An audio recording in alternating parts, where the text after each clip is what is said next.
भारत माता की जय, वंदे मातरम। और सभी आदरणीय बच्चों से लेकर और बुजुर्ग तक जो इनके माता पिता यहाँ पर मौजूद है और देश धर्म के लिए जिन्होंने अपने अमूल्य बच्चों को समर्पित किया गुरुकुल में, उनको मैं प्रणाम करता हूँ और लाडवा की पवित्र भूमि को चरण स्पर्श करता हूँ। जितने भी अनुभवी बच्चे, आचार्य और मंच पे उपस्थित जिन्होंने अपना जीवन देश धर्म के लिए, आर्य समाज के लिए समर्पित कर दिया, ऐसे आचार्य जी के चरणों में चरण स्पर्श और प्रणाम करता हूँ। मैं गोभक्त संजय सिंह पहलवान, गांव कोसक बड़ौली बैसला, पलवल, हरियाणा से। और मैं अपने जीवन में सिर्फ गौ माता के महत्व से ही जाना जाता हूँ देश और दुनिया में। सिर्फ मैं गौ माता के जो पंचगव्य रहता है, गोमूत्र रहता है, गोमूत्र पीना, दूध से बनी खीर खाना, ये मेरा भोजन है। और उपलब्धि आपने पहले सुनी होगी, शायद ही भारतवर्ष के अंदर किसी पहलवान, एथलीट की, स्पोर्ट्समैन की उपलब्धि इतनी हो जितनी मैंने मात्र 23 साल में गौ माता का गोमूत्र, दूध से बनी खीर, शाकाहार का सेवन करके प्राप्त किया है। और निश्चित तौर पर जिंदगी में मरता तो हर कोई इंसान है, पर जिंदा दिली की जिंदगी बहुत कम लोग जीते हैं। और धन्यवाद देना चाहूंगा मैं उन बच्चों को, उनके माता पिताओं को और आदरणीय हमारे जज साहब, उनकी धर्मपत्नी जी को यहाँ पर बैठे हैं, मौजूद है। इतने ऊंचे पद पर बैठने के बाद एक धार्मिक सतह पर आकर अपने जीवन को समर्पित करने वालों को प्रणाम करूंगा। और निश्चित तौर पर गारंटी से जिंदा दिली की जिंदगी तो शेर दिली इंसान जीते हैं, जिनके दिल में भारत माता के प्रति, भारतीय संस्कृति के प्रति, माता पिता, आचार्य, गुरु तथा इनके प्रति अगर भाव होता है, वो कभी भी वो बच्चे गलत काम नहीं कर सकते। भारतीय संस्कृति के विरुद्ध कभी वो नहीं जा सकते बाहर। और निश्चित तौर पर गारंटी से जब आप अपने बच्चों को, और इस दुनिया में बच्चों को बचाने का गंदे रास्ते से, गंदी संगत से, धूम्रपान से, हर गलत चीज से सिर्फ गुरुकुल है। और गुरुकुल में जब बच्चे आते हैं, 3 बजे उठते हैं, ब्रह्मचर्य का पालन करते हैं। मेरे गुरु जी है गोपाल मणि महाराज जी, जिनका आंदोलन है गौ माता राष्ट्रमाता। और 365 उनकी गौशालाएं हैं, पूरे भारतवर्ष में वो जाने जाते हैं।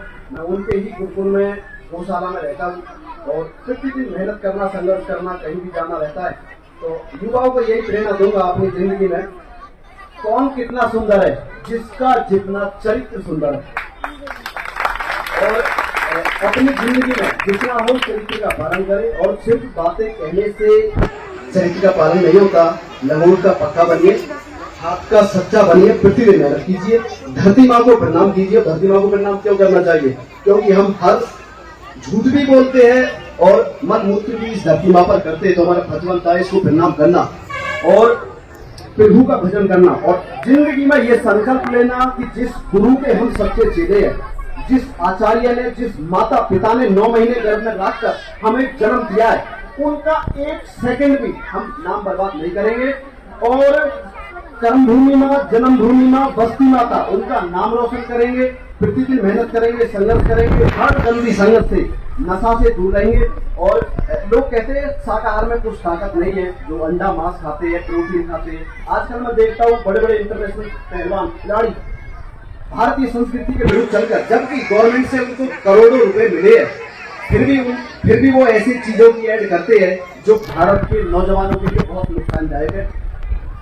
वो प्रचार क्यों नहीं करते गौ माता के दूध का, गोमूत्र का और भारतीय संस्कृति का फल है, जूस है। अगर आप गोमूत्र नहीं पीते, बहुत चीजें है।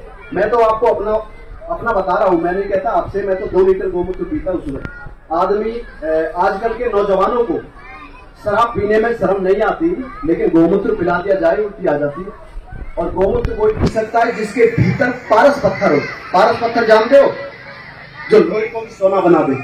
और उस पारस पत्थर का नाम है चरित्र, जो एक सच्चे देशभक्त, राष्ट्रभक्त, गोभक्त, आचार्य और गुरुओं के चरणों में मिलता है। अगर देश और दुनिया में सबसे पहले ये देखिए, आपका बच्चा कैसे गुरु आचार्य के पास है, क्या वो आचार्य और गुरु देशभक्त, राष्ट्रभक्त, गोभक्त, गुरुभक्त और चरित्रवान है? आपका बच्चे पर भी उतना ही प्रभाव पड़ेगा जितना आप अपने गुरु को देखोगे। अपनी जिंदगी में अच्छे काम कीजिए। जिंदगी उसी की है जिसका दुनिया नाम जपती है। यूं तो जिंदगी कुत्ता बिल्ली की भी करती है। अच्छा है कुछ काम करना देश धर्म का इस नाव में, नाव खाली हो तो मझधार में पलटती है। जिंदगी में कुछ काम करो, देश के हित जो कर जाए वह मात मुझको दीजिए। गरीबों को जो उठा ले वह हाथ मुझको दीजिए, तड़प उठे देखकर पराई पीड़ा को दिल बह दयानंद सा नाथ मुझको दीजिए। कुछ काम करो। और हमारे आचार्य आर्य नरेश जी, उसके हिमाचल में रहते जो, उनके प्रवचन सुनकर वो बहुत अच्छा अखंड ब्रह्मचारी युवाओं को जगाते आर्य समाज से है। हमारे आदरणीय मेरे भाई प्रिय मित्र भाई संदीप आर्य जी, बहुत उनको तहे दिल से प्रणाम करता हूँ दोस्ती के लिए और दिल से भाईचारे के लिए। हमारे संदीपन जी आचार्य जी को प्रणाम करता हूँ, इस गुरुकुल की व्यवस्था को जो संभाल रहे हैं और छोटे छोटे मासूम बच्चों को जो अपने घर पर रहते तो भटक जाते, गुरुकुल में उनको अच्छी शिक्षा देकर बना रही है। और हमारे शास्त्री जी अपना जीवन समर्पित कर चुके बच्चों के लिए, तो बहुत सौभाग्यशाली है वो माता पिता जिन्होंने अपने बच्चे यहाँ पर मौजूद है। अन्यथा आजकल अपने बेटा बेटी को मुझे लगता है कोई भी देशभक्त, राष्ट्रभक्त, गोभक्त और उसे बलवान बनाना नहीं चाहता। जितने जाने कहां कहां भटक रहे हैं। एक ही कारण हो सकता है शायद भटकने का कि उनको अच्छी शिक्षा ना मिलती हो, माता पिता के अच्छे गुरु ना मिलते हो। लेकिन सौभाग्यशाली है वो इंसान को माता पिता जो गौ माता का दूध पिलाकर चरित्रवान बनाकर और अच्छे गुरुओं के चरणों में भेजते हैं। जय गौ माता की, जय श्री राम। सभी को हृदय के साथ प्रणाम करता हूँ, सभी को हृदय के साथ प्रणाम करता हूँ। भारत माता की वंदे वंदे। महर्षि दयानंद सरस्वती की, आदरणीय सभी मंच पर मौजूद आचार्य जनों की, सभी आने वाले उच्च जैसे हमारे जज साहब है, कीमती समय जिन्होंने अपना जीवन, आजकल क्या होता है बुढ़ापे में गांव में ताश खेलते हैं ना, ताश खेलते रहते हैं, अपनी अमूल्य जवानी को जो वानप्रस्थ में जानी चाहिए उसे ताश खेलने में बिता देते हैं। ऐसे यहाँ पर जितने भी बुजुर्ग आए, आदरणीय आए, किसी भी मजहब जाति से है और मुझे निश्चित तौर पर यहाँ पर वो ही आएगा जो देश के लिए समर्पित होगा। उनको सभी को प्रणाम करता हूँ, सभी माता पिताओं को जितने भी आए हैं, छोटे से लेकर बच्चों को हृदय के साथ प्रणाम है, चरण स्पर्श है। जय गौ माता की, राम राम जी।